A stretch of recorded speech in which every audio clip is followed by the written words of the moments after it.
Greetings, friends. As promised, The Hobbit, or And There and Back Again, by JRR Tolkien. The Hobbit is a tale of high adventure undertaken by a company of dwarves in search of dragon-guarded gold.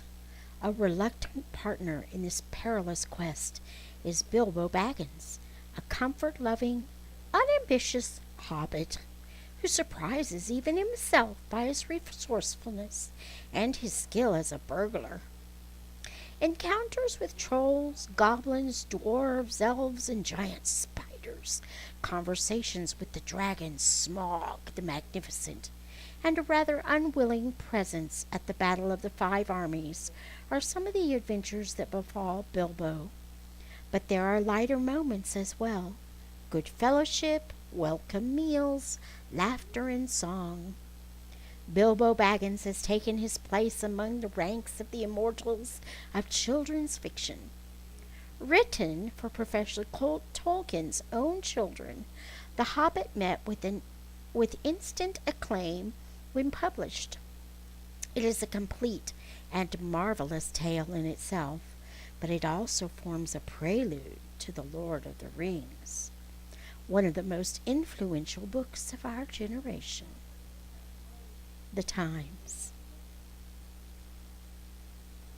And so I'm going past all the illustrations.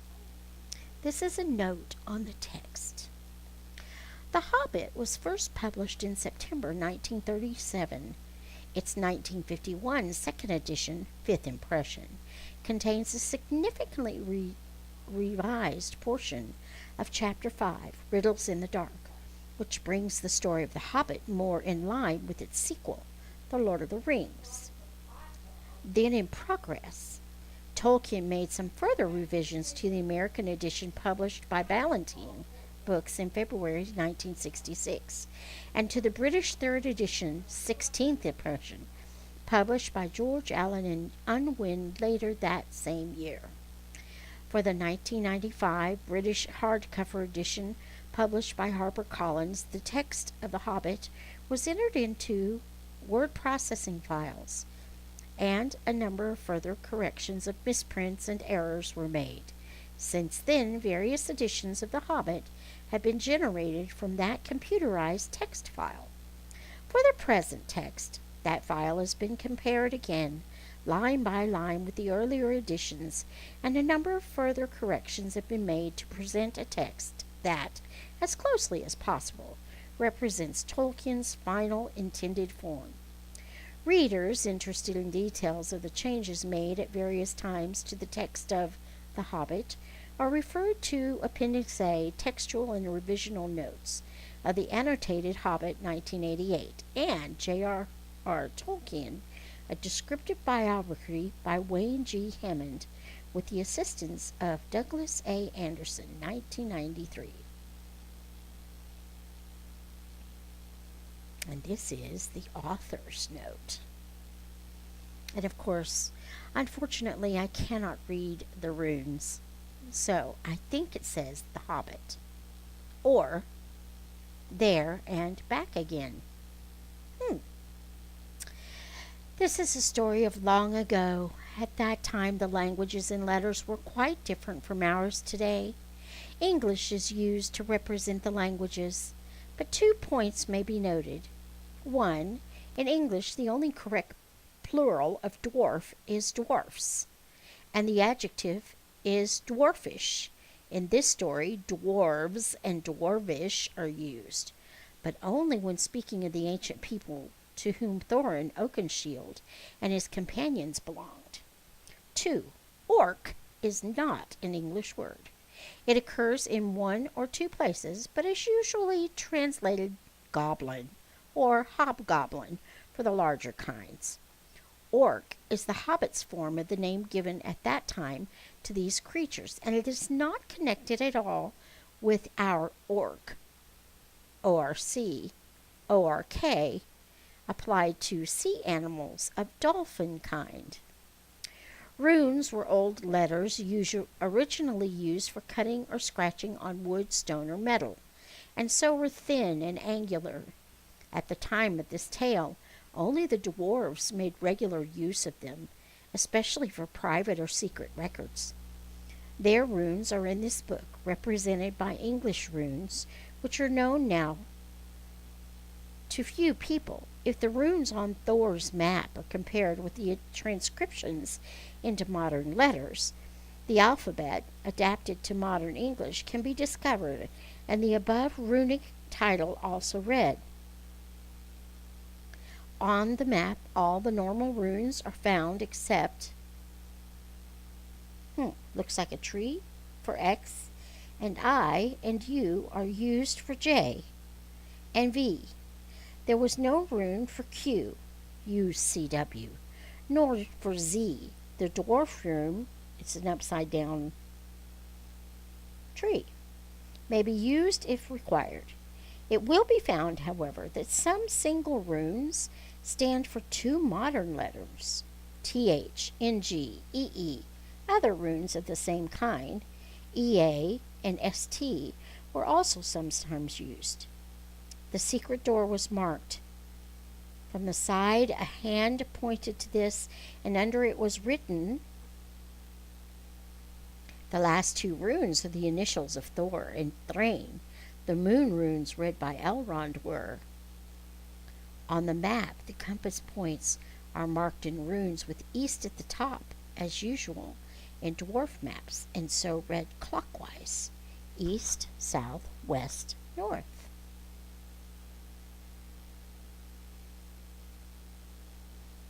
And so we will begin with Chapter 1. An unexpected party.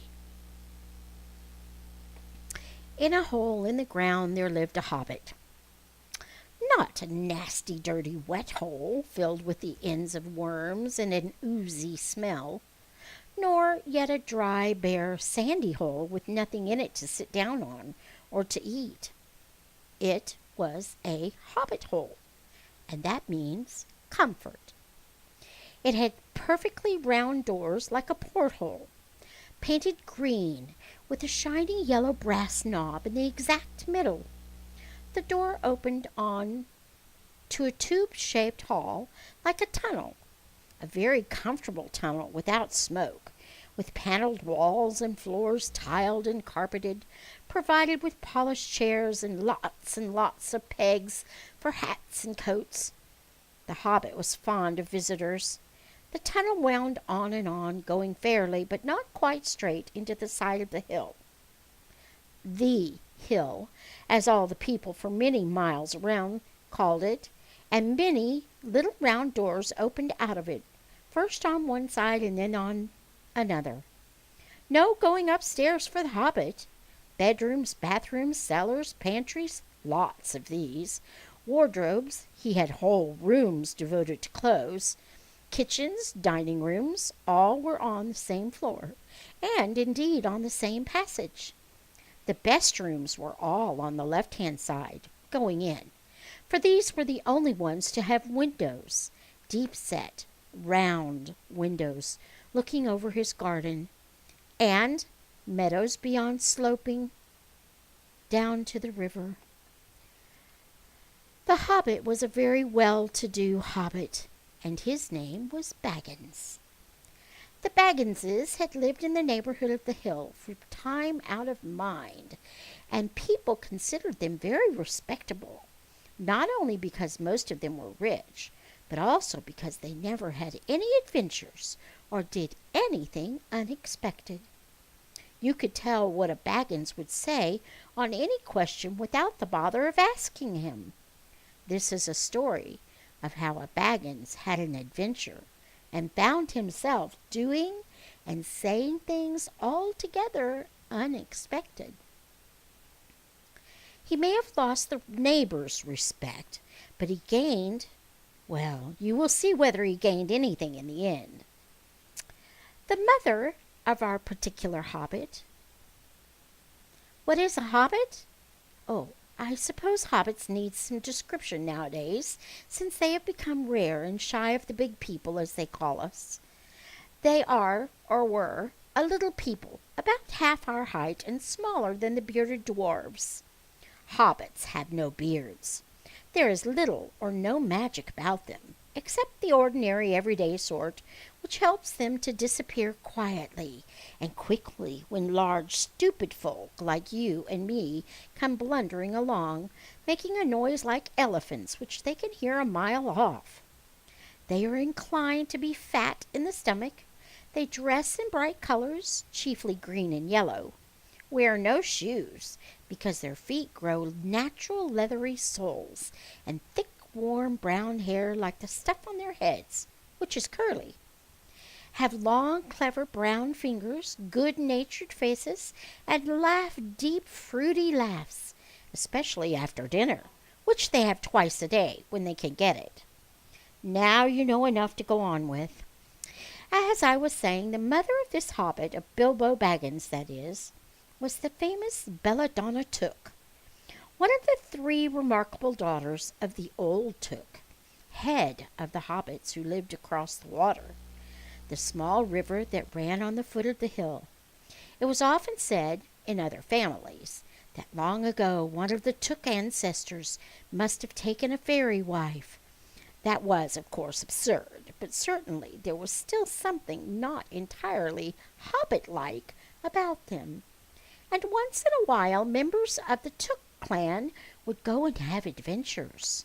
They discreetly disappeared, and the family hushed it up. But the fact remained that the Tooks were not as respectable as the Bagginses, though they were undoubtedly richer. Not that Belladonna Took ever had any adventures after she became Mrs. Bungo Baggins. Bungo, that was Bilbo's father, built the most luxurious hobbit hole for her, and partly with her money. That was to be found either under the hill, or over the hill, or across the water, and there they remained to the end of their days. Still, it is probable that Bilbo, her only son, although he looked and behaved exactly like a second edition of his solid and comfortable father, got something a bit queer in his make-up from the Took side, something that only waited for a chance to come out. The chance never arrived until Bilbo Baggins was grown up, being about 50 years old or so, and living in the beautiful hobbit hole built by his father, which I have just described for you, until he had, in fact, apparently settled down immovably. By some curious chance, one morning, long ago in the quiet of the world, when there was less noise and more green, and the hobbits were still numerous and prosperous, and Bilbo Baggins was standing at his door after breakfast smoking an enormous long wooden pipe that reached nearly down to his woolly toes, neatly brushed. Gandalf came by. Gandalf! If you had heard only a quarter of what I have heard about him, and I have only heard very little of all there is to hear, you would be prepared for any sort of remarkable tale. Tales and adventures sprouted up all over the place wherever he went, in the most extraordinary fashion. He had not been down that way under the hill for ages and ages, not since his friend the old Took died. In fact, and the hobbits had almost forgotten what he looked like. He had been away over the hill and across the water on businesses of his own since they were all small hobbit boys and hobbit girls. All that the unsuspecting Bilbo saw that morning was an old man with a staff. He had a tall, pointed blue hat, a long gray cloak, a silver scarf over which his long white beard hung, down below his waist, and immense black boots. "Good morning," said Bilbo, and he meant it. The sun was shining, and the grass was very green, but Gandalf looked at him from under long, bushy eyebrows that stuck out further than the brim of his shady hat. "What do you mean?" he said. "Do you wish me a good morning, or mean that it is a good morning whether I want it or not, or that you feel good this morning, or that it is a morning to be good on?" "All of them at once," said Bilbo. "And a very fine morning for a pipe of tobacco out of doors, in the bargain. If you have a pipe about you, sit down and have a fill of mine. There's no hurry. We have all the day before us." Then Bilbo sat down on a seat by his door, crossed his legs, and blew out a beautiful gray ring of smoke that sailed up into the air without breaking and floated away over the hill. "Very pretty."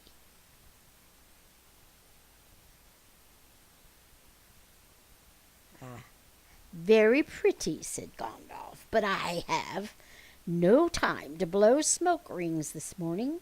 I'm looking for someone to share in an adventure that I am arranging, and it is very difficult to find anyone." "I should think so. In these parts we are plain quiet folk, and have no use for adventures. Nasty, disturbing, uncomfortable things. Make you late for dinner. I can't think what anybody sees in them," said our Mr. Baggins, and stuck out one thumb behind his braces and blew another even bigger smoke ring. Then he took out his morning letters and began to read, pretending to take no more notice of the old man. He had decided that he was not quite his sort, and wanted him to go away, but the old man did not move. He stood leaning on his stick and gazing at the Hobbit without saying anything, till Bilbo got quite uncomfortable and even a little cross. "Good morning," he said at last. "We don't want any adventures here, thank you. You might try over the hill across the water." By this he meant that the conversation was at an end. What a lot of things you do use good morning for," said Gandalf. "Now you mean that you want to get rid of me, and that it won't be good till I move off." Not at all, my dear sir. Let me see, I don't think I know your name." Yes, my dear sir, and I do know your name, Mr. Bilbo Baggins, and you do know my name, though you don't remember that I belong to it. I am Gandalf, and Gandalf means me. To think that I should have lived to be good-morninged by Belladonna Took's son as if I was selling buttons at the door. Gandalf, good gracious me, not the wandering wizard that gave old Took a pair of magic diamond studs that fastened themselves and never came undone till ordered? Not the fellow who used to tell such wonderful tales at parties about dragons and goblins and giants and the rescue of princesses and the unexpected luck of widows' sons? Not the man that used to make such particularly excellent fireworks? I remember those. Old Took used to have them on Midsummer's Eve. Splendid! They used to go up like great lilies, and snapdragons and laburnums and of fire, and hang in the twilight all evening. You will notice already that Mr. Baggins was not quite so prosy as he liked to believe, also that he was very fond of flowers. Dear me, he went on, not the Gandalf who was responsible for so many quiet lads and lasses going off into the blue for mad adventures. Anything from climbing trees to visiting elves or sailing in ships, sailing to other shores. Bless me, life used to be quite you used to upset things badly in these parts once upon a time. I beg your pardon, but I had no idea you were still in business." "Where else should I be?" said the wizard. "All the same, I am pleased to find you remember something about me. You seem to remember my fireworks kindly, at any rate, and that is not without hope. Indeed, for your old grandfather Took's sake, and for the sake of poor Belladonna, I will give you what you asked for." "I beg your pardon. I haven't asked for anything." "Yes, you have. Twice now." "My pardon. I give it to you. In fact, I will go so far as to send you on this adventure. Very amusing for me, very good for you, and profitable too, very likely, if you ever get over it." "Sorry, I don't want any adventures. Thank you. Not today. Good morning. But please come to tea any time you like. Why not tomorrow? Come tomorrow. Goodbye." With that, the hobbit turned and scuttled inside his round green door, and shut it as quickly as he dared, not to seem rude. Wizards, after all, are wizards. "What on earth did I ask him to tea for?" he said to himself as he went to the pantry. He had only just had breakfast, but he thought a cake or two and a drink of something would do him good after his fright. Gandalf, in the meantime, was still standing outside the door and laughing long but quietly. After a while he stepped up and with the spike of his staff scratched a queer sign on the hobbit's beautiful green front door. Then he strode away just about the time when Bilbo was finishing his second cake and beginning to think that he had escaped adventures very well. The next day he had almost forgotten about Gandalf. He did not remember things very well unless he put them down on his engagement tablet. Like this: Gandalf, tea, Wednesday. Yesterday he had been too flustered to do anything of the kind. Just before tea time there came a tremendous ring on the front door bell. Then he remembered. He rushed and put on the kettle and put out another cup and saucer and an extra cake or two and ran to the door.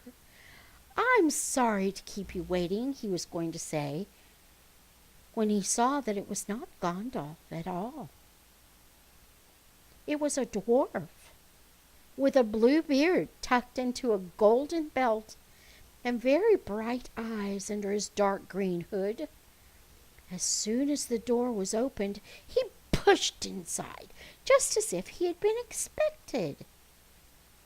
He hung his hooded cloak on the nearest peg and said, "Dwalin, at your service," with a low bow. "Bilbo Baggins at yours," said the hobbit, too surprised to ask any questions for the moment. When the silence that followed had become uncomfortable, he added, "I'm just about to take tea. Pray come and have some with me." A little stiff, perhaps, but he meant it kindly. And what do you do if an uninvited dwarf comes and hangs his things up in your hall without a word of explanation? They had not been at table long. In fact, they had hardly reached the third cake when there came another even louder ring at the bell. "Excuse me," said the hobbit, and off he went to the door. "So you have got here at last." That was what he was going to say to Gandalf this time. But it was not Gandalf.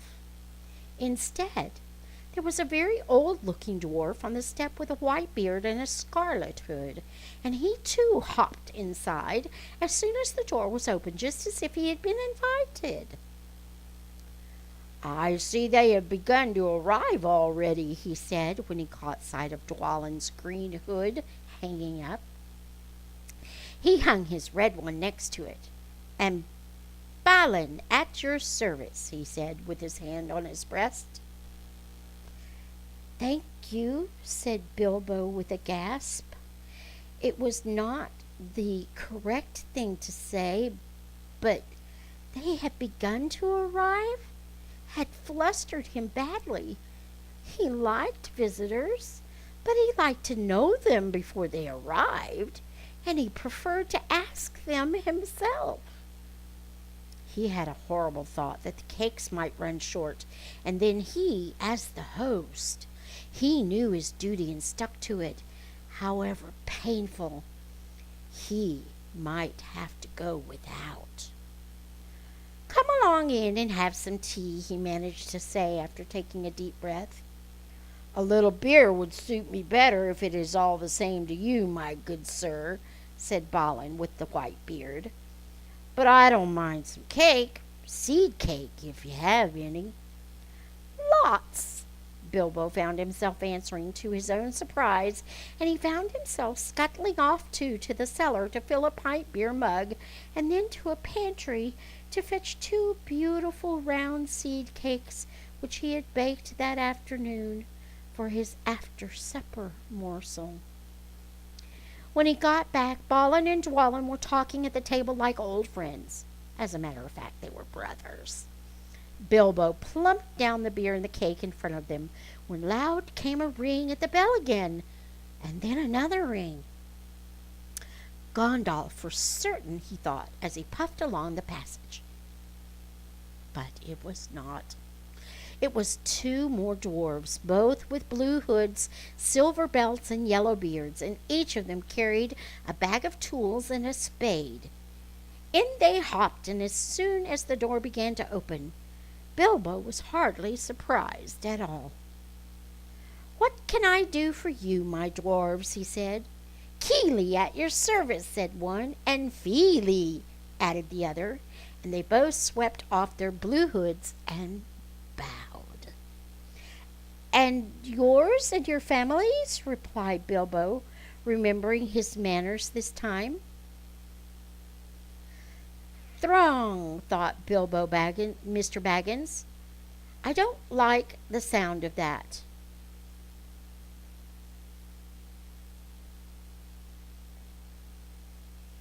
Oh, okay. "Throng," thought Mr. Baggins. "I don't like the sound of that. I really must sit down for a minute and collect my wits and have a drink." He'd only just had a sip in the corner while the 4 dwarves sat around the table and talked about mines and gold and troubles with the goblins and the depredations of dragons and lots of other things which he did not understand and did not want to, for they sounded much too adventurous, when ding-dong-a-ling-dang, his bell rang again, as if some naughty little hobbit boy was trying to pull the handle off. "Someone at the door," he said, blinking. "Some 4, I should say, by the sound," said Feely. "Besides, we saw them coming along behind us in the distance." The poor little hobbit sat down in the hall and put his head in his hands and wondered what had happened and what was going to happen and whether they would all stay to supper. Then the bell rang again louder than ever, and he had to run to the door. It was not 4 after all. It was 5. Another dwarf had come along while he was wondering in the hall. He had hardly turned the knob before they were all inside, bowing and saying, "At your service," one after another. Dory, Nori, Ori, Owen, and Glowin were their names, and very soon 2 purple hoods, a gray hood, and a brown hood, and a white hood were hanging on the pegs, and off they marched with their broad hands stuck in their gold and silver belts to join the others. Already it had almost become a throng. Some called for ale, and some for porter, and one for coffee, and all of them for cakes, so the hobbit was kept very busy for a while. A big jug of coffee had just been set in the hearth. The seed cakes were gone, and the dwarves were starting on a round of buttered scones, when there came a loud, not a ring, but a hard on the hobbit's beautiful green door. Somebody was banging with a stick.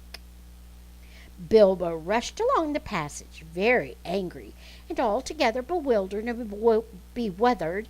This was the most awkward Wednesday he ever remembered. He pulled open the door with a jerk, and they all fell in, one on top of the other. More dwarfs, 4 more, and there was Gondalf behind, leaning on his staff and laughing. He had made quite a dent on the beautiful door. He had also, by the way, knocked out the secret mark that he had put there the morning before. "Carefully, carefully," he said. "It is not like you, Bilbo, to keep friends waiting on the mat, and then open the door like a popgun. Let me introduce Biffer, Boffer, Bomber, and especially Thorin." "At your service," said Biffer, Boffer, Bomber, and standing in a row. Then they hung up 2 yellow hoods and a pale green one, and also a sky blue one with a long silver tassel. This last belonged to Thorin, an enormously important dwarf, in fact no other than the great Thorin Oakenshield himself, who was not at all pleased at falling flat on Bilbo's mat with Biffer, Boffer, and Bomber on top of him. For one thing, Bomber was immensely fat and heavy. Thorin, indeed, was very haughty and said nothing about service. But poor Mr. Baggins said he was so sorry so many times that at last he grunted, "Pray don't mention it," and stopped frowning. "Now we are all here," said Gandalf, looking at the row of 13 hoods, the best detachable party hoods, and his own hat hanging on the pegs. "Quite a merry gathering. I hope there is something left for the late comers to eat and drink. What's that? Tea? No, thank you. A little red wine, I think, for me." "And for me," said Thorin. "And raspberry jam and apple tart," said Biffer. "And mince pies and cheese," said Boffer. "And pork pie and salad," said Bomber. "And more cakes and ale and coffee, if you don't mind," called the other dwarfs through the door. "Put on a few eggs, there's a good fellow," Gandalf called after him as the hobbits stumped off to the pantries. "And just bring out the cold chicken and pickles."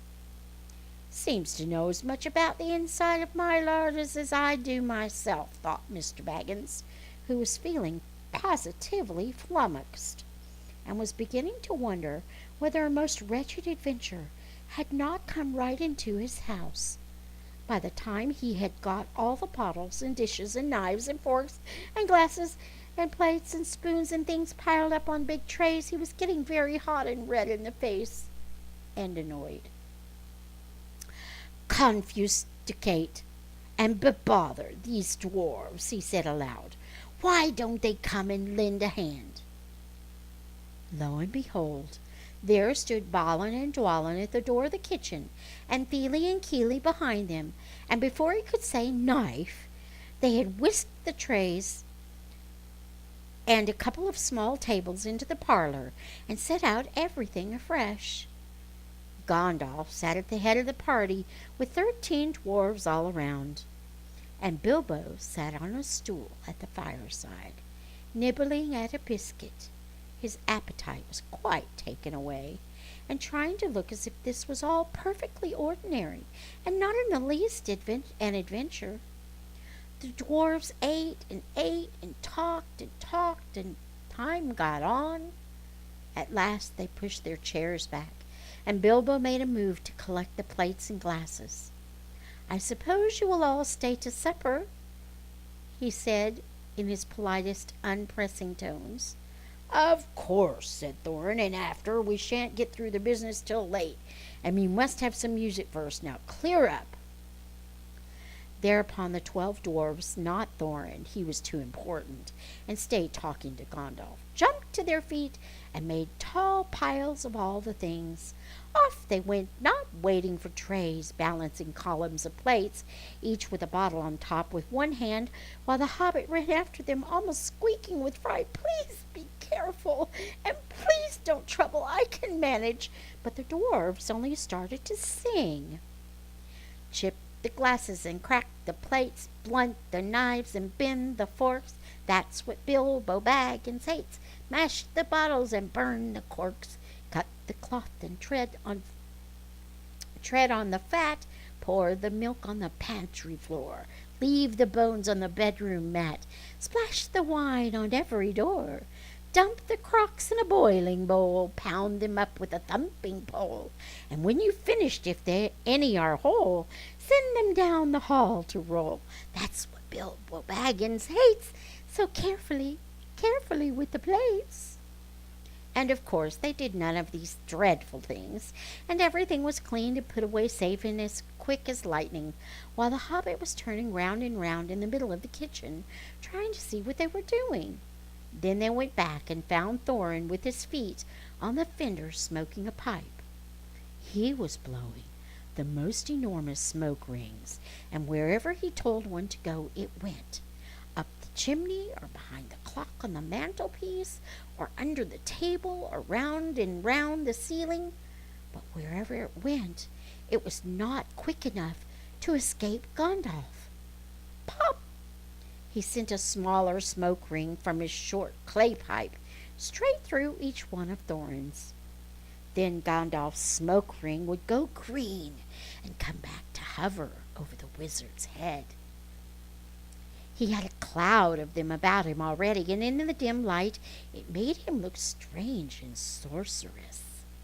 Bilbo stood still and watched. He loved smoke rings. And then he blushed to think how proud he had been yesterday morning of the smoke rings he had sent up the wind over the hill. "Now for some music," said Thorin. "Bring out the instruments." One moment. Oh, yes. Bring out the instruments. Keely and Feely rushed for their bags and brought back little fiddles. Dory, Nori, and Ori brought out flutes from somewhere inside their coats. Bomber produced a drum from the hall. Biffer and Boffer went out too and came back with clarinets that they had left among the walking sticks. Dwalin and Balin said, "Excuse me, I left mine in the porch." "Just bring mine in with you," said Thorin. They came back with viols as big as themselves, and with Thorin's harp wrapped in a green cloth. It was a beautiful golden harp, and when Thorin struck it, the music began all at once, so sudden and sweet that Bilbo forgot everything else and was swept away into dark lands under strange moons, far over the water and very far from his hobbit hole under the hill. The dark came into the room from the little window that opened in the side of the hill. The firelight flickered. It was April, and still they played on, while the shadow of Gandalf's beard wagged against the wall. The dark filled all the room, and the fire died down, and the shadows were lost, and still they played on. And suddenly first one and then another began to sing, as they played deep-throated singing of the dwarves in the deep places of their ancient homes. And this is like a fragment of their song, if it can be like their song without their music. Far over the misty mountains cold, to dungeons deep and caverns old, we must away ere break of day, to seek the pale enchanted gold. The dwarves of yore made mighty spells, while hammers fell like ringing bells in places deep where dark things sleep, in hollow halls beneath the fells. For ancient king and elvish lord, their many a gleaming golden hoard, they shaped and wrought, and light they caught, to hide in gems on hilt of sword. On silver necklaces they strung the flowering stars, on crowns they hung the dragon fire, in twisted wire they meshed the light of moon and sun. Far over the misty mountains cold, to dungeons deep and caverns old, we must away ere break of day, to claim our long-forgotten gold. Goblets they carved there for themselves, and harps of gold where no man delves. There lay they long in many a song, was sung unheard by men or elves. The pines were roaring on the height, the winds were moaning in the night. The fire was red, its flames spread, the trees like torches blazed with light. The bells were ringing in the dale, and men looked up with faces pale. The dragon's ire, more fierce than fire, laid low their towers and houses frail. The mountains smoked beneath the moon. The dwarves, they heard the tramp of doom. They fled their hall to dying fall beneath his feet, beneath the moon. Far over the misty mountains grim, to dungeons deep and caverns dim, we must away ere break of day to win our harps and gold from him. As they sang, the Hobbit felt the love of beautiful things made by hands and by cunning and by magic moving through him, a fierce and jealous love, the desire of the hearts of dwarves. Then something tookish woke up inside him, and he wished to go and see the great mountains, and hear the pine trees and the waterfalls, and explore the caves and wear a sword instead of a walking stick. He looked out of the window. The stars were out in a dark sky above the trees. He thought of the jewels of the dwarves shining in dark caverns. Suddenly, in the wood beyond the water, a flame leapt up, probably somebody lighting a wood fire, and he thought of plundering dragons settling on his quiet hill and kindling it all to flames. He shuddered, and very quickly he was plain Mr. Baggins of Bag End, Underhill, again. He got up, trembling. He had less than a half a mind to fetch the lamp, and more than half a mind to pretend to and go and hide behind the beer barrels in the cellar and not come out again until all the dwarves had gone away. Suddenly he found that the music and the singing had stopped, and they were all looking at him with eyes shining in the dark. "Where are you going?" said Thorin in a tone that seemed to show that he guessed both halves of the Hobbit's mind. "What about a little light?" said Bilbo apologetically. "We like the dark," said all the dwarves. "Dark for dark business. There are many hours before dawn." "Of course," said Bilbo, and sat down in a hurry. He missed the stool and sat in the fender, knocking over the poker and shovel with a crash. "Hush!" said Gandalf. "Let Thorin speak." And this is how Thorin began. "Gandalf, dwarves, and Mr. Baggins, we are met together in the house of our friend and fellow conspirator, this most excellent and audacious Hobbit. May the hair on his toes never fall out. All praise to his wine and ale." He paused for breath and for a polite remark from the Hobbit, but the compliments were quite lost on poor Bilbo Baggins, who was wagging his mouth in protest at being called audacious, and worst of all, fellow conspirator, though no noise came out, he was so flummoxed. So Thorin went on. "We are met to discuss our plans, our ways, means, policy, and devices. We shall soon, before the break of day, start on our long journey, a journey for which some of us, or perhaps all of us, except our friend and counselor and the ingenious wizard Gandalf, may never return. It is a solemn moment. Our object is, I take it, well known to us all. To the estimable Mr. Baggins, and perhaps to one or two of the younger dwarves, I think I should be right in naming Keely and Feely, for instance, the exact situation at the moment may require a little brief explanation." This was Thorin's style. He was an important dwarf. If he had been allowed, he would probably have gone on like this until he was out of breath, without telling anyone there anything that was not known already. But he was rudely interrupted. Poor Bilbo couldn't bear it any longer. "At may never return?" He began to feel a shriek coming up inside, and very soon it burst out like the whistle of an engine coming out of a tunnel. All the dwarfs sprang up, knocking over the table. Gandalf struck a blue light on the end of his magic staff, and in its firework glare the poor little hobbit could be seen kneeling on the hearthrug, shaking like a jelly that was melting. Then he fell flat on the floor and kept calling out, "Struck by lightning! Struck by lightning!" over and over again, and that was all they could get out of him for a long time. So they took him and laid him out of the way on the drawing-room sofa with a drink at his elbow, and they went back to their dark business. "Excitable little fellow," said Gandalf as they sat down again. "Gets funny queer fits, but he is one of the best. One of the best. As fierce as a dragon in a pinch." If you have ever seen a dragon in a pinch, you will realize that this was only poetical exaggeration applied to any hobbit, even to old Took's great-grand-uncle Bullroarer, who was so huge, for a hobbit, that he could ride a horse.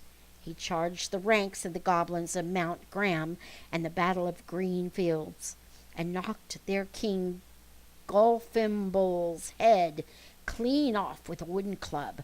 It sailed 100 yards through the air and went down a rabbit hole. And in this way the battle was won and the game of golf invented at the same moment. In the meanwhile, however, Bullroarer's gentler descendant was reviving in the drawing-room. After a while and a drink, he crept nervously to the door of the parlor. This is what he heard. Glowin speaking. "Humph!" or some snort more or less like that. "Will he do you think?" It is all very well for Gandalf to talk about this hobbit being fierce, but one shriek like that in a moment of excitement would be enough to wake the dragon and all his relatives, and kill the lot of us. I think it sounded more like fright than excitement. In fact, if it had not been for the sign on the door, I should have been sure we had come to the wrong house. As soon as I clapped eyes on the little fellow bobbing and puffing on the mat, I had my doubts. He looks more like a grocer than a burglar." Then Mr. Baggins turned the handle and went in. The Took side had won. He suddenly felt he would go without bed and breakfast to be thought fierce. As for little fellow bobbing on the mat, it almost made him really fierce. Many a time afterwards, the Bagginses part regretted what he did now, and he said to himself, "Bilbo, you were a fool. You walked right in and put your foot in it."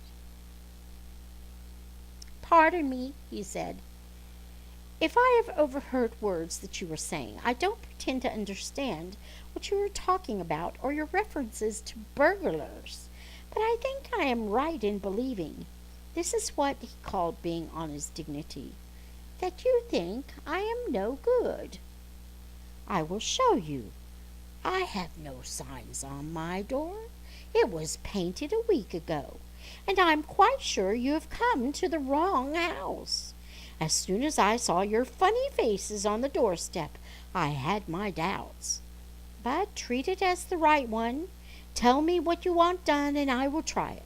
If I have to walk from here to the east of East and fight the wild weirworms in the last desert.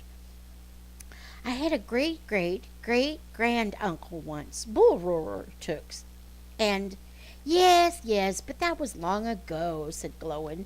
"I was talking about you, and I assure you there is a mark on this door, the usual one in the trade, or used to be. Burglar wants a good job, plenty of excitement, and reasonable reward. That's how it is usually read. You can say expert treasure hunter instead of burglar if you like. Some of them do. It's all the same to us. Gandalf told us that there was a man of the sort in these parts looking for a job at once, and that he had arranged for a meeting here this Wednesday, tea time." "Of course there is a mark," said Gandalf. "I put it there myself. For very good reasons. You asked me to find the 14th man for your expedition, and I chose Mr. Baggins. Just let anyone say I chose the wrong man or the wrong house, and you can stop at 13 and have all the bad luck you like, or go back to digging coal." He scowled so angrily at Glowin, the dwarf huddled back in his chair, and when Bilbo tried to open his mouth to ask a question, he turned and frowned at him and stuck out his bushy eyebrows, till Bilbo shut his mouth tight with a snap. "That's right," said Gandalf. "Let's have no more argument. I have chosen Mr. Baggins, and that ought to be enough for all of you. If he says he is a burglar he is, or will be when the time comes. There's a lot more in him than you guess, and a deal more than he has any idea of himself. You may, possibly, all live to thank me yet. Now, Bilbo, my boy, fetch the lamp and let's have a little light on this." On the table, in the light of a big lamp with a red shade, he spread a piece of parchment rather like a map. "This was made by Thror, your grandfather, Thorin," he said in answer to the dwarves' excited questions. "It is a plan of the mountain." "I don't see that this will help us much," said Thorin disappointedly after a glance. "I remember the mountain well enough, and the lands about it, and I know where Mirkwood is, and the withered heath, where the great dragons breed."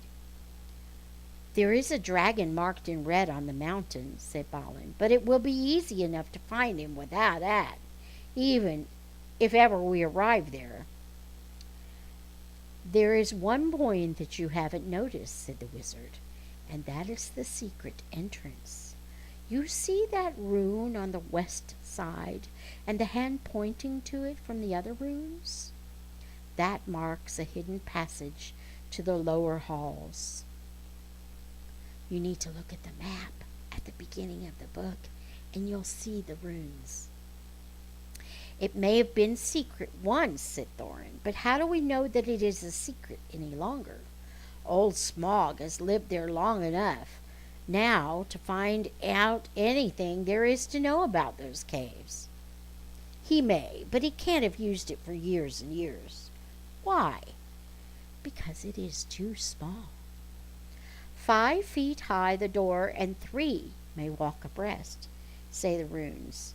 But Smaug could not creep into a hole that size, not even when he was a young dragon, certainly not after devouring so many of the dwarves and men of Dale." "It seems a great big hole to me," squeaked Bilbo, who had no experience of dragons and only of hobbit holes. He was getting excited and interested again, so that he forgot to keep his mouth shut. He loved maps, and in his hall there hung a large one of the country round, with all his favorite walks marked on it in red ink. "How could such a large door be kept secret from everybody outside, apart from the dragon?" he asked. He was only a little hobbit, you must remember. "In lots of ways," said Gandalf. "But in what way this one has been hidden, we don't know without going to see. From what it says on the map, I should guess there is a closed door, which has been made to look exactly like the side of the mountain. That is the usual dwarves' method. I think that is right, isn't it?" "Quite right," said Thorin. "Also," went on Gandalf, "I forgot to mention that with the map went a key, a small and curious key. Here it is," he said, and handed to Thorin a key with a long barrel and intricate wards made of silver. "Keep it safe." "Indeed I will," said Thorin, and he fastened it upon a fine chain that hung about his neck and under his jacket.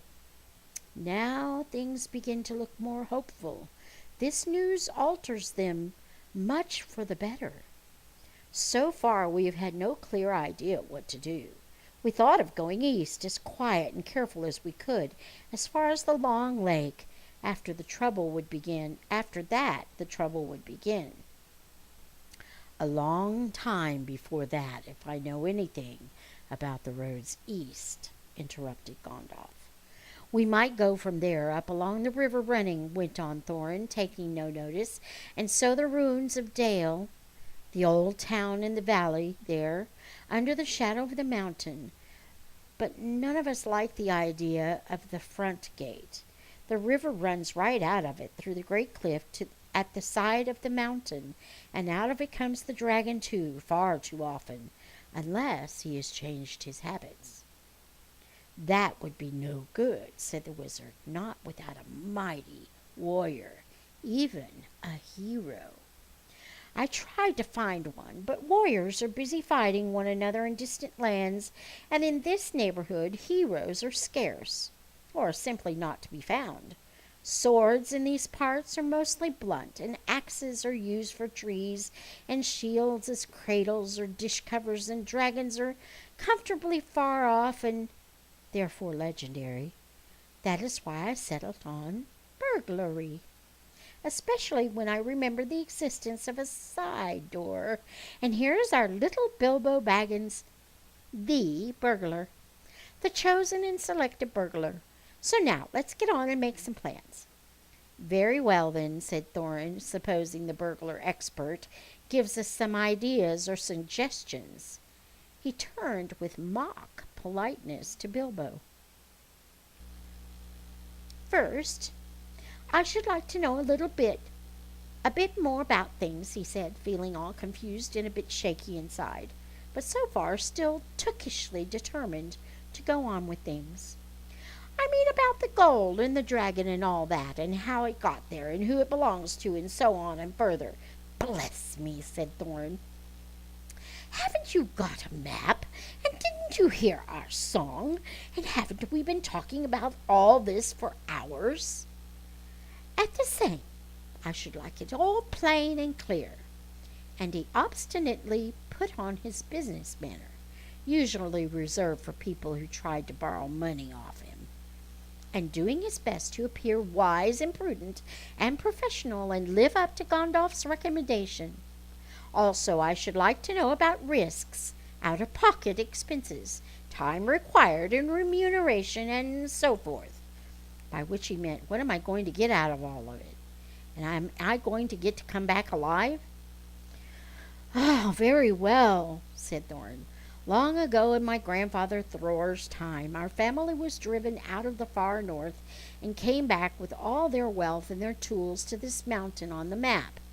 It had been discovered by my far ancestor Thrain the Old, but now they mined and they tunneled and they made huger halls and greater workshops, and in addition, I believe they found a good deal of gold and a great many jewels too.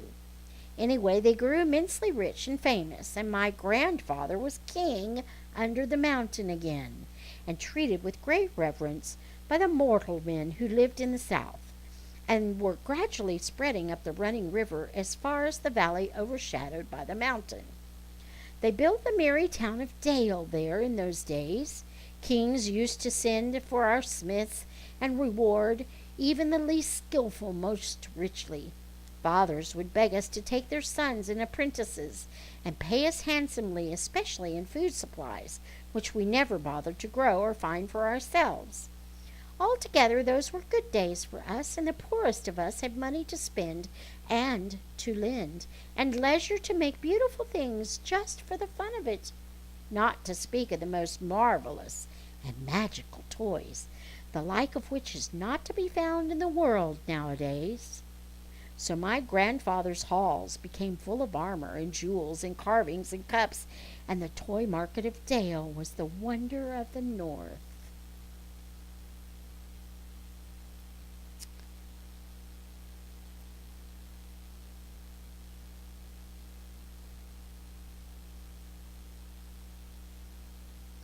Undoubtedly, that was what brought the dragons. Dragons steal gold and jewels, you know, from men and elves and dwarves, wherever they can find them, and they guard their plunder as long as they live, which is particularly forever, unless they are killed, and never enjoy a brass ring out of it. Indeed, they hardly know a good bit of work from a bad. though they usually have a good notion of the current market value, and they can't make a thing for themselves, not even mend a little loose scale of their armor. There were lots of dragons in the north in those days, and gold was probably getting scarce up there, with the dwarves flying south or getting killed, and all the general waste and destruction that dragons make going from bad to worse. There was a most specially greedy, strong, and wicked worm called Smog. One day he flew up into the air and came south. The first we heard of it was a noise like a hurricane coming from the north, and the pine trees on the mountain creaking and cracking in the wind. Some of the dwarfs who happened to be outside, I was one, luckily, a fine adventurous lad in those days, always wandering about, and it saved my life that day. Well, from a good way off, we saw the dragon settle on our mountain in a spout of flame. Then he came down the slopes, and when he reached the woods, they all went up in fire. But that time all the bells were ringing in Dale, and the warriors were arming. The dwarfs rushed out of their great gate, but there was the dragon waiting for them. None escaped that way. The river rushed up in steam, and fog fell on Dale, and in the fog the dragon came on them and destroyed most of the warriors. The usual unhappy story. It was only too common in those days. Then he went back and crept in through the front gate and routed out all the halls and lanes and tunnels, alleys, cellars, mansions, and passages. After that, there were no more dwellers left alive inside, and he took all their wealth for himself.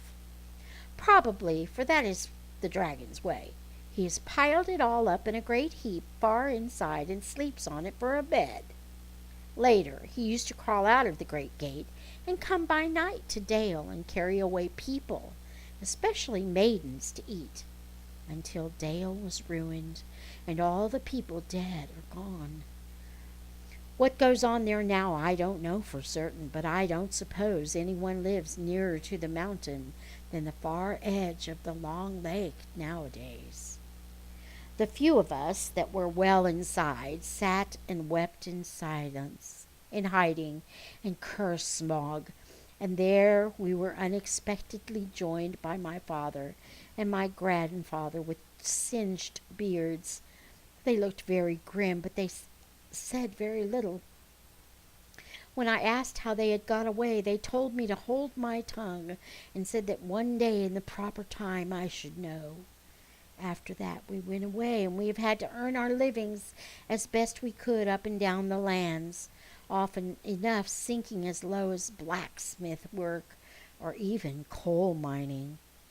But we have never forgotten our stolen treasure, and even now, when I will allow, we have a good bit laid by and are not so badly off. Here, Thorn stroked the gold chain around his neck.